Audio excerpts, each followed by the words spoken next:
Assalamualaikum warahmatullahi wabarakatuh. Jumpa lagi di channel Sahabat Medis. Pada video kali ini kita akan membahas mengenai soal-soal dan pembahasan SKB CPNS di bidang keperawatan dengan materi pembahasan tentang undang-undang keperawatan. Sebelum kita masuk ke soal dan pembahasan, buat teman-teman yang baru gabung di channel ini, jangan lupa untuk dukung channel ini dengan cara klik tombol like dan subscribe.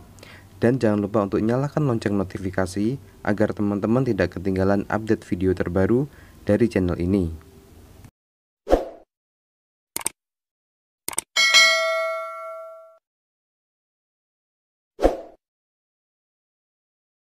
Ya, terima kasih, dan langsung saja kita masuk ke soal yang pertama. Undang-undang tentang keperawatan diatur dalam A. Undang-Undang Nomor 29 Tahun 2004, B. Undang-Undang Nomor 36 Tahun 2009, C. Undang-Undang Nomor 44 Tahun 2009, D. Undang-Undang Nomor 38 Tahun 2014, atau E. Undang-Undang Nomor 4 Tahun 2019.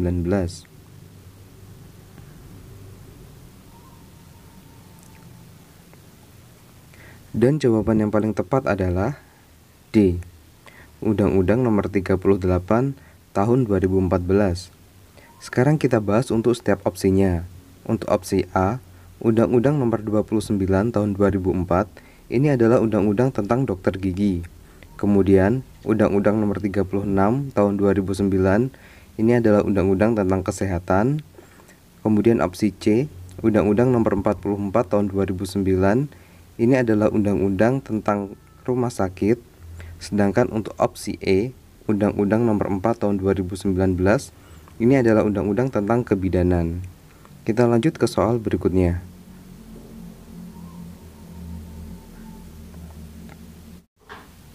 Serangkaian interaksi perawat dengan klien dan lingkungannya untuk mencapai tujuan pemenuhan kebutuhan dan kemandirian klien dalam merawat dirinya disebut A. Perawat, B. Keperawatan, C. Pelayanan keperawatan, D. Praktik keperawatan, atau E. Asuhan keperawatan.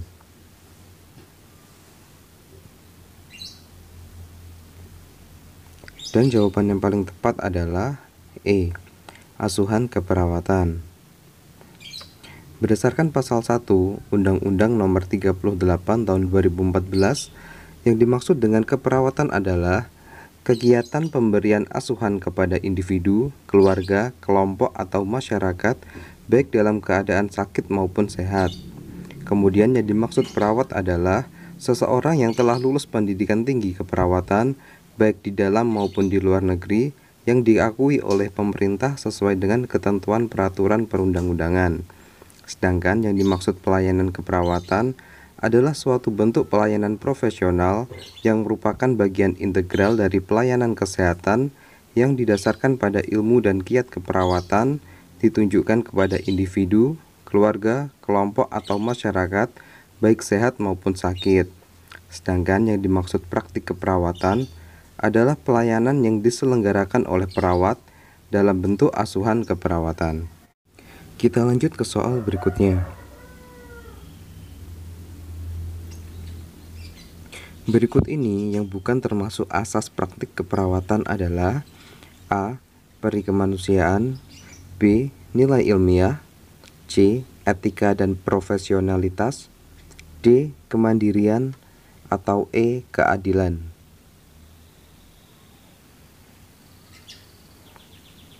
Dan jawaban yang paling tepat adalah D.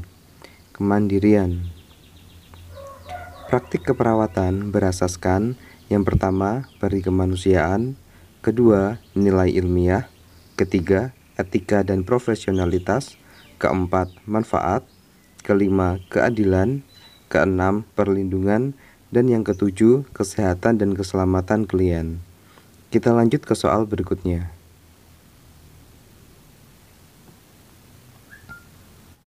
Salah satu pendidikan tinggi keperawatan adalah pendidikan vokasi. Pada pendidikan vokasi, jenjang pendidikan terendah adalah A. SPK, B. Diploma 1 Keperawatan, C. Diploma 2 Keperawatan, D. Diploma 3 Keperawatan, atau E. S1 Keperawatan.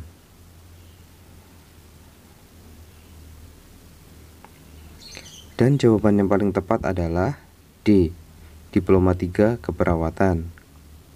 Berdasarkan pasal 6 Undang-Undang Keperawatan, pendidikan vokasi sebagaimana dimaksud dalam pasal 5 huruf A merupakan program diploma keperawatan. Pendidikan vokasi sebagaimana dimaksud dalam pasal 5 huruf A paling rendah adalah program diploma 3 keperawatan. Kita lanjut ke soal berikutnya.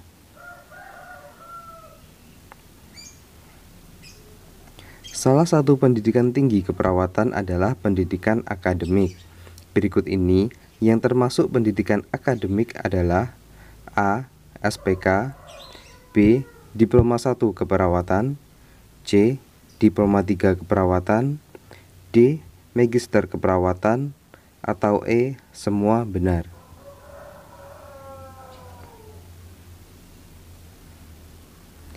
Dan jawaban yang paling tepat adalah D. Magister Keperawatan.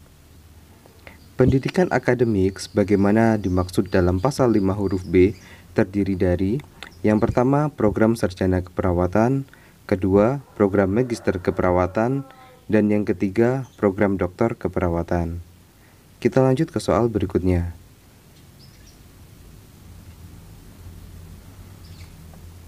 Perawat yang menjalankan praktik keperawatan wajib memiliki STR. Berikut ini yang bukan termasuk syarat mengurus STR menurut Undang-Undang Keperawatan adalah A. Memiliki ijazah pendidikan tinggi keperawatan, B. Memiliki transkrip nilai sebagai bukti telah menempuh pendidikan keperawatan, C. Memiliki sertifikat kompetensi atau sertifikat profesi, D. Memiliki surat keterangan sehat fisik dan mental, atau E. Membuat pernyataan mematuhi dan melaksanakan ketentuan etika profesi.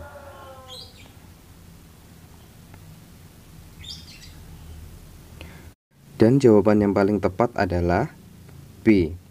Memiliki transkrip nilai sebagai bukti telah menempuh pendidikan keperawatan. Berikut ini adalah persyaratan untuk mengurus surat tanda registrasi yang tercantum dalam Undang-Undang Keperawatan. Yang pertama, memiliki ijazah pendidikan tinggi keperawatan. Yang kedua, memiliki sertifikat kompetensi atau sertifikat profesi. Yang ketiga, memiliki surat keterangan sehat fisik dan mental. Yang keempat, memiliki surat pernyataan telah mengucapkan sumpah atau janji profesi.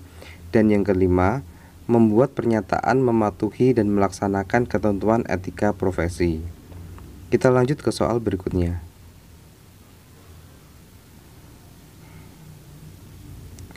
Perawat yang menjalankan praktik keperawatan wajib memiliki SIPP. Untuk mendapatkan SIPP, salah satu berkas yang harus dilampirkan adalah A. Salinan ijazah pendidikan, B. Salinan ijazah profesi, C. Salinan STR yang masih berlaku, D. Salinan sertifikat seminar atau pelatihan, atau E. Semua benar.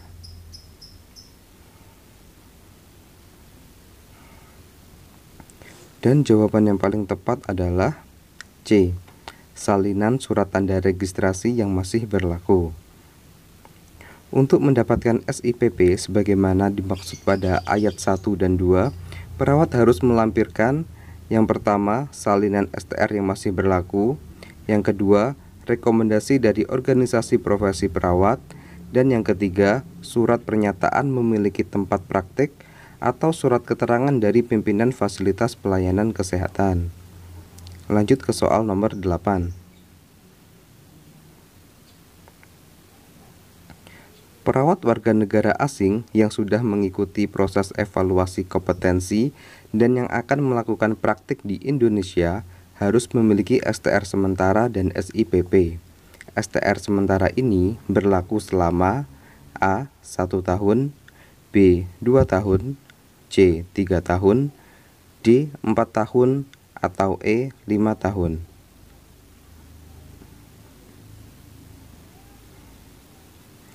Dan jawaban yang paling tepat adalah A. 1 tahun. Berdasarkan pasal 25 Undang-Undang Keperawatan, perawat warga negara asing yang sudah mengikuti proses evaluasi kompetensi dan yang akan melakukan praktik di Indonesia harus memiliki STR sementara dan SIPP. STR sementara bagi perawat warga negara asing sebagaimana dimaksud pada ayat 1 berlaku selama 1 tahun dan dapat diperpanjang hanya untuk 1 tahun berikutnya. Lanjut ke soal nomor 9. Untuk meningkatkan mutu praktik keperawatan dan untuk memberikan perlindungan serta kepastian hukum kepada perawat dan masyarakat, dibentuk Konsil Keperawatan. Berikut ini yang bukan merupakan tugas dari Konsil Keperawatan adalah: A. Melakukan registrasi perawat.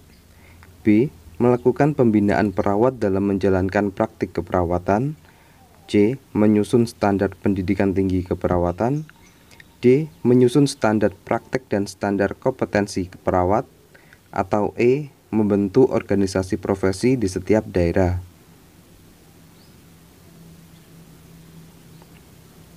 Dan jawaban yang paling tepat adalah E. Membentuk organisasi profesi di setiap daerah. Berikut ini adalah tugas dari Konsil Keperawatan. Yang pertama, melakukan registrasi perawat. Yang kedua, melakukan pembinaan perawat dalam menjalankan praktik keperawatan. Yang ketiga, menyusun standar pendidikan tinggi keperawatan. Yang keempat, menyusun standar praktik dan standar kompetensi perawat. Dan yang kelima, menegakkan disiplin praktik keperawatan. Lanjut ke soal berikutnya. Dalam keadaan darurat, untuk memberikan pertolongan pertama, perawat dapat melakukan tindakan medis dan pemberian obat. Hal ini tercantum dalam Undang-Undang Keperawatan pasal A. Pasal 34, B. Pasal 35, C. Pasal 36, D. Pasal 37, atau E. Pasal 38. Dan jawaban yang paling tepat adalah B. Pasal 35. Untuk melakukan tindakan medis dan pemberian obat, sebenarnya ini bukan wewenang dari perawat, tetapi perawat diperbolehkan melakukannya apabila dalam keadaan darurat sesuai dengan pasal 35. Berikut ini adalah isi dari pasal 35 Undang-Undang Keperawatan. Ayat yang pertama, dalam keadaan darurat, untuk memberikan pertolongan pertama, perawat dapat melakukan tindakan medis dan pemberian obat sesuai dengan kompetensinya. Pertolongan pertama sebagaimana dimaksud pada ayat 1 bertujuan untuk menyelamatkan nyawa klien dan mencegah kecacatan lebih lanjut. Keadaan darurat sebagaimana dimaksud pada ayat 1 merupakan keadaan yang mengancam nyawa atau kecacatan klien. Keadaan darurat sebagaimana dimaksud pada ayat 1 ditetapkan oleh perawat sesuai dengan hasil evaluasi berdasarkan keilmuannya. Ketentuan lebih lanjut mengenai keadaan darurat sebagaimana dimaksud pada ayat 1 diatur dalam peraturan menteri.